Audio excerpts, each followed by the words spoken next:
ഇന്ന് ഫെബ്രുവരി 12. രാജ്യത്ത് 10 ട്രേഡ് യൂണിയനുകളും 30 കോടി വർക്കർമാരും സമരത്തിലാണ്. എന്തുകൊണ്ടാണ് എന്ന് നമുക്കൊന്ന് നോക്കാം.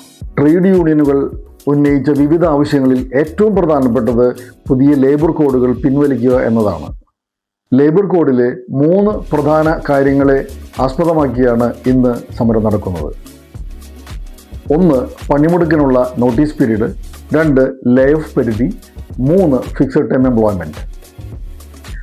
പഴയ തൊഴിൽ നിയമങ്ങളിൽ പബ്ലിക് യൂട്ടിലിറ്റി സർവീസുകൾക്ക് മാത്രമാണ് പണിമുടക്കിന് മുൻപ് നോട്ടീസ് നൽകേണ്ടിയിരുന്നത്. എന്നാൽ പുതിയ ഇൻഡസ്ട്രിയൽ കോഡ് പ്രകാരം എല്ലാ സ്ഥാപനങ്ങളിലും പണിമുടക്കിന് മുമ്പ് 14 ദിവസത്തെ നോട്ടീസ് നൽകേണ്ടതാണ്. മുൻപ് 100-ൽ കൂടുതൽ തൊഴിലാളികളുള്ള സ്ഥാപനങ്ങൾക്കാണ് ഗവൺമെൻറ്റിൻ്റെ അനുവാദത്തോടു കൂടി ലേ ഓഫ് ചെയ്യാൻ സാധിക്കുക. ഈ 100 എന്ന പരിധി പുതിയ ലേബർ കോഡ് പ്രകാരം 300 തൊഴിലാളികളായി ഉയർത്തി. കരാർ അടിസ്ഥാനത്തിലുള്ള ജോലികൾ വ്യാപകമാകുന്നതിലൂടെ സ്ഥിരം നിയമനങ്ങൾ ഇല്ലാതാകുമോ എന്ന ഒരു ആശങ്കയും ഈ സമരത്തിൻ്റെ പിന്നിലുണ്ട്.